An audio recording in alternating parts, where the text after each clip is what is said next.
വിനയ് ചേച്ചി പല എപ്പിസോഡിലുമായിട്ട് ഫാമിലിയെ കുറിച്ചൊക്കെ സംസാരിച്ചു. അപ്പൊ അത് തന്നെ നമുക്ക് ഫാമിലി എന്ന് പറയുന്ന ആ ഒരു സബ്ജക്റ്റിനെ കുറിച്ച് സംസാരിച്ചാലോ? മകളെ കുറിച്ച്, പേരക്കുട്ടിയെ കുറിച്ച് എല്ലാം അറിയണം. ബാംഗ്ലൂരിലാണ് എല്ലാവരും താമസിക്കുന്നത്. മോളുടെ കല്യാണം കഴിഞ്ഞ ശേഷമാണ് ഞാനും എൻ്റെ ഭർത്താവും വേറെ വീട്ടിലാണ് താമസിക്കുന്നത്. എന്നിട്ട് അവരുടെ വീട്ടിൽ നിന്ന് നമ്മുടെ വീട്ടിലേക്ക് ഒരു 2 കിലോമീറ്റർ ഡിഫറൻസേ ഉള്ളൂ.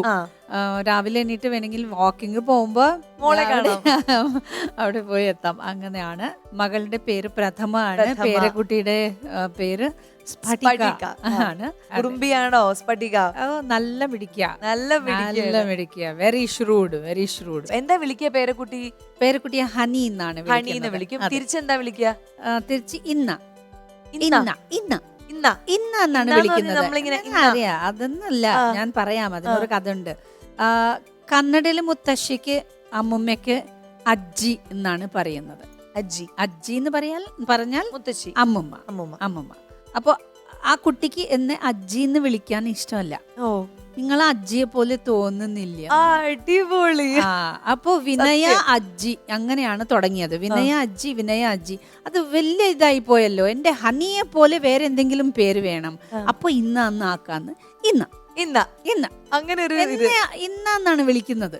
അത് വിനയയുടെ ഇന്ന. അങ്ങനെ അത് അവള് തന്നെ ആക്കിയതാ. അതെ, കാരണം കുഞ്ഞിനെ മുത്തശ്ശീന്ന് വിളിക്കാൻ തോന്നുന്നില്ല.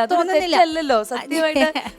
എങ്ങനെ നമ്മൾ മുത്തശ്ശീന്ന് വിളിക്കും? പക്ഷെ എനിക്ക് ഇഷ്ടമാണ് അങ്ങനെയൊക്കെ വിളിച്ചാൽ എനിക്ക് ഭയങ്കര ഇഷ്ടമാണ്. മുത്തശ്ശി ഞാൻ വിളിച്ചാൽ മതി. മുത്തശ്ശി അല്ല, എന്റെ പേരക്കുട്ടിയായിരിക്കണം, നിങ്ങളല്ല.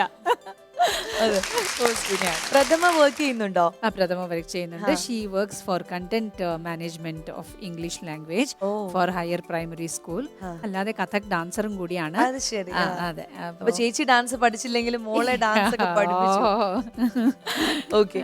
ആൻഡ് ഒരു ആങ്കറും കൂടിയാണ്. അതും ഞാൻ അറിഞ്ഞു. അത് അറിഞ്ഞപ്പോ മുതൽ എനിക്കൊരു പേടിയൊക്കെ തോന്നി. ഈശ്വര, ഞാൻ ഇവിടെ ഇരുന്ന് എന്താണോ പറയുന്നത് ചോദിക്കണമെന്ന് എനിക്കറിയില്ല. ഒരു ആങ്കറിംഗ് ലൈഫിൽ ചേച്ചി എങ്ങനെയായിരുന്നു? ഹീറോയിൻ ആയി കഴിഞ്ഞ ശേഷമാണ് കുറെ ഈ ആങ്കറിംഗ് ഒക്കെ ചെയ്തത്.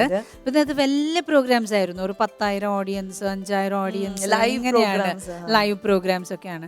അപ്പൊ ഈ ടോക്ക് ബാക്കോ മറ്റേതോ അതൊന്നുമില്ല കേട്ടോ. സ്ക്രിപ്റ്റിംഗ് എന്ന് പറയുന്ന ഒരു സാധനവും ഉണ്ടായിരുന്നില്ല അപ്പോഴൊക്കെ. അപ്പൊ ഒരു 3 വർഷങ്ങൾക്ക് മുമ്പ് ഞാൻ SP ബാലസുബ്രഹ്മണ്യം സാറിന്റെ കൂടെ ഒരുപാട് പ്രോഗ്രാംസ് കൊടുത്തിട്ടുണ്ട്. അത് എന്തുകൊണ്ടാണെന്നറിയോ? എന്റെ മേലത് തന്നെ പിക്ചറൈസ് ചെയ്തിരിക്കുന്ന പല പാട്ടുകളും സൂപ്പർ ഹിറ്റ് ആയിരിക്കുന്നു കന്നഡയിൽ. എന്നിട്ട് ആ പാട്ടുകൾ ഞാൻ പാടുന്നു. ഇതില് പ്ലേ ബാക്ക് ഞാനല്ല പാടിയത്, പക്ഷേ അത് വളരെ പോപ്പുലർ ആണ്. സ്റ്റേജ് ഷോസിൽ ഞാനാണ് പാടിയിരിക്കുന്നത്. അപ്പോൾ SP സാർ തന്നെ പറഞ്ഞു, മാഡം നന്നായി പാടുന്നുണ്ടല്ലോ, മാഡം തന്നെ പാടി.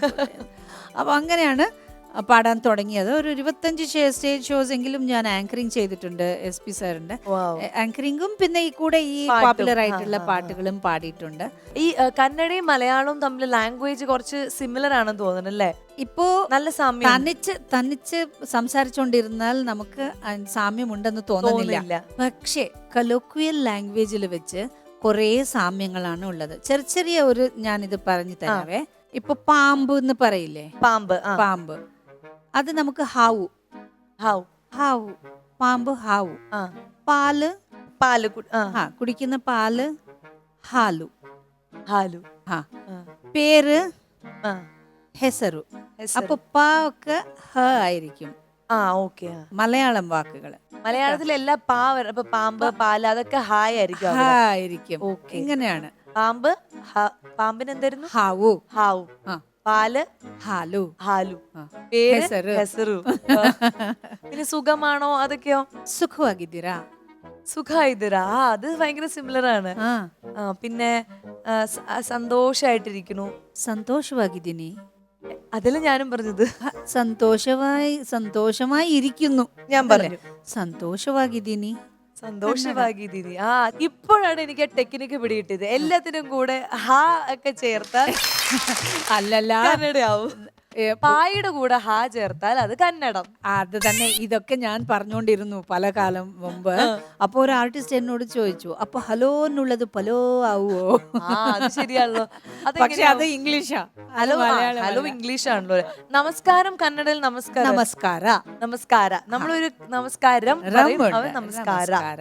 അത് ശരി. അത് സരി. ആ അത് ശരി, അത് അത് ശരി, സരി, അത് ശരി, ആ. ഓ അത് ശരി, അത് സരി. അത് ശരി. അപ്പൊ ഞാനിപ്പോ എന്റെ ആങ്കറിംഗിൽ പറയാണ്, റെഡ് കാർപ്പറ്റിലേക്ക് സ്വാഗതം. ರೆಡ್ ಕಾರ್ಪೆಟ್ಗೆ ಸ್ವಾಗತ. സ്വാഗത. ആ റെഡ് കാർപ്പറ്റിക്ക് സ്വാഗത. ആ, സ്വാഗതം. അപ്പൊ മാറ്റിയിട്ട് എല്ലാം ചെയ്ത് കഴിഞ്ഞാൽ അങ്ങനെയാവും. അതെ. Yes, okay. അപ്പൊ ഒരു ഗെയിം കളിച്ചാലോ? കന്നഡത്തിലുള്ള ഗെയിം അല്ല, മലയാളത്തിലുള്ള ഗെയിം. ശരി. അതൊരു വിഷ്വൽ ഗെയിമാണ്. ആ. കുറച്ച് സെലിബ്രിറ്റീസിന്റെ ഫോട്ടോസ് ഇങ്ങനെ ഞാൻ കാണിക്കും. അതിൽ ഒരു ചെറിയ അവരുടെ ചൈൽഡ്ഹുഡ് ഫോട്ടോയും കൂടി ഉണ്ടാവും. അപ്പൊ നമ്മൾ കാണുന്നതിൽ ആരുടെ ചൈൽഡ്ഹുഡ് ഫോട്ടോ ആണ് അതെന്നാണ് അയ്യോ. ഐഡന്റിഫൈ ചെയ്യേണ്ടത്. ആ, ശരി. നോക്കാം. ഐ കാളിദാസ് ജയറാം, യെസ്. ഉണ്ണി മുകുന്ദൻ, വിജയ് ദേവരകൊണ്ട.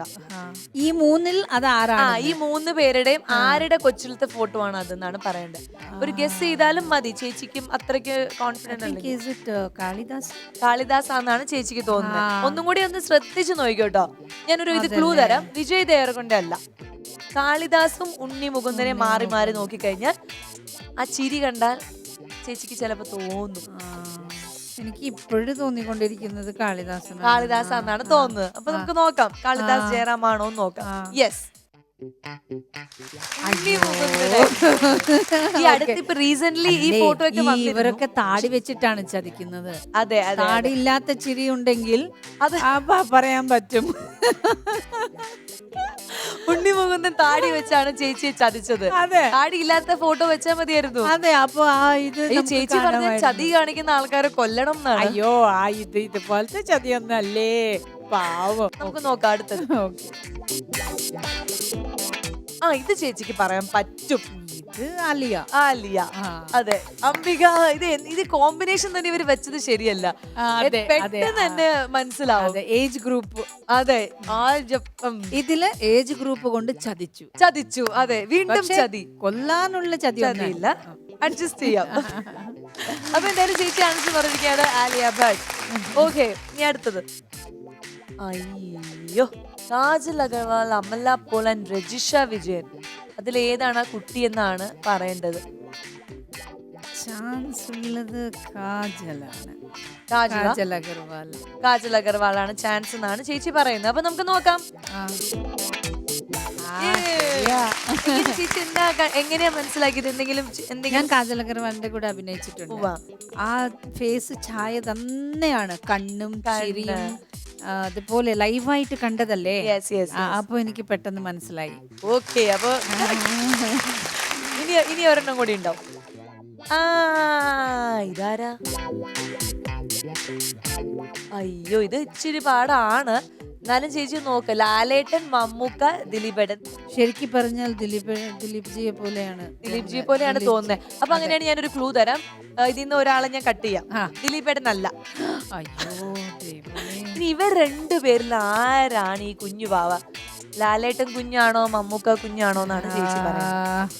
ലാൽ സർ തന്നെയാണ്. ലാൽ സർ ആണോ? അതെ. എന്താ കാരണം തോന്നാൻ? അത് കുറച്ച് ഇവിടെയൊക്കെ കവിള് പിന്നെ ഇവിടത്തെ കഴുത്ത് അതൊക്കെ കാണുമ്പോ അങ്ങനെയാണ്. അത് വെച്ചിട്ടാണ് ചേച്ചി ജഡ്ജ് ചെയ്തത് അല്ലേ? ജഡ്ജ് ചെയ്തത്. ഓക്കെ, അപ്പൊ നമുക്ക് ലാലേട്ടൻ ആണെന്ന് തന്നെ പറയാം. ചേച്ചി പറഞ്ഞ ആൻസർ മോഹൻലാൽ ആണ്. നോക്കാം. ലാലേട്ടന്റെ ആ തുടുത്ത കവിളാണ് ചേച്ചി. എനിക്ക് തോന്നിയത്.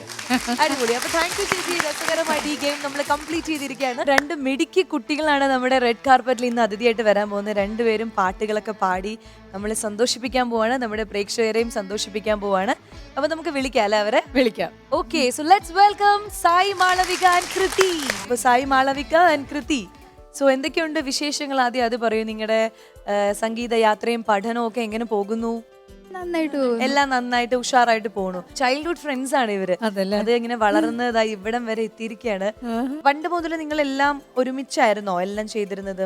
കുഞ്ഞിലേ തൊട്ടേ അറിയാം. പക്ഷെ ഞങ്ങളൊരു ഏകദേശം ഒരു 5ാം ക്ലാസ് തൊട്ടാണ് ഇത്ര ഒരു ക്ലോസ് ഫ്രണ്ട്സ് ആയത്. അന്ന് മുതൽ 2 പേരും പാട്ടൊക്കെ പാടും. സ്കൂളിലെ എല്ലാ കോമ്പറ്റീഷൻസിലും ഒരുമിച്ച് സ്കൂളിലായിരുന്നു. അല്ല, ഫ്രണ്ട്ഷിപ്പിന്റെ വില അറിഞ്ഞത് അപ്പോഴാ. അതായിരിക്കും, അതുകൊണ്ടാണ് അങ്ങനെ ഒരു ബോണ്ടിങ് വന്നതായിരിക്കും അല്ലേ? ഇങ്ങനെ ഒരു നിങ്ങൾ 2 പേരും ഒരുമിച്ച് ഈ ഒരു കരിയർ കൊണ്ടുപോകാം, അല്ലെങ്കിൽ ഇങ്ങനെ ഒരു ഗ്രൂപ്പ് പെർഫോമൻസ് ചെയ്യാന്നൊക്കെ ആരുടെ ഐഡിയ ആയിരുന്നു? നമ്മൾ തന്നെയാണ്, ഞങ്ങൾ ഒരുമിച്ചാണ് പാട്ടൊക്കെ പഠിക്കുന്നത്. അപ്പം അങ്ങനെ ഞങ്ങൾ കൂടുതൽ ടൈം സ്പെൻഡ് ചെയ്യാൻ തുടങ്ങിയപ്പം കോളേജൊക്കെ ആയപ്പം എപ്പോഴും.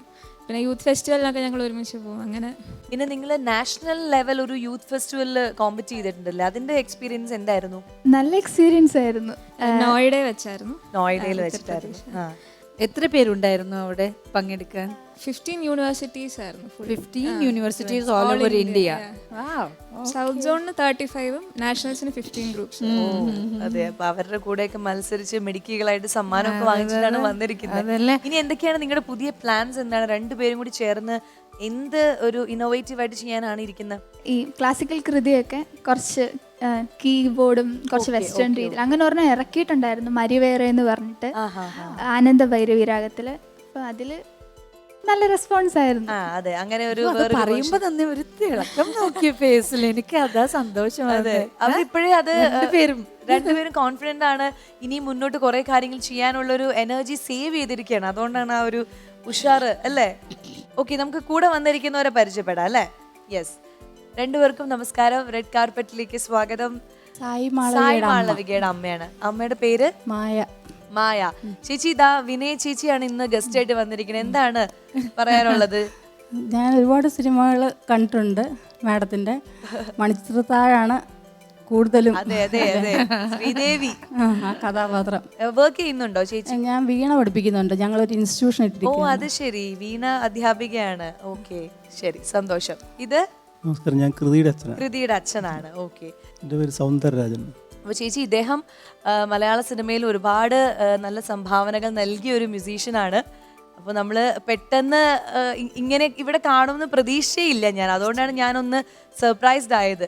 ഒരുപാട് സന്തോഷം. നമ്മുടെ മലയാള സിനിമയിലെ പാട്ടുകളൊക്കെ എപ്പോഴും എല്ലാവരും എടുത്തു പറയുന്നതാണ്. അതിൻ്റെയൊക്കെ പിന്നിൽ ഒരുപാട് നല്ല പാട്ടുകളുടെ പിന്നിൽ അദ്ദേഹവും പ്രവർത്തിച്ചിട്ടുണ്ട്. അവരുടെ മകളെ നമുക്കിന്ന് കാണാൻ സാധിച്ചു. അപ്പോൾ എല്ലാം കൊണ്ടും ഒരു ഹാപ്പി അറ്റ്മോസ്ഫിയർ ആണ്. Thank you so much.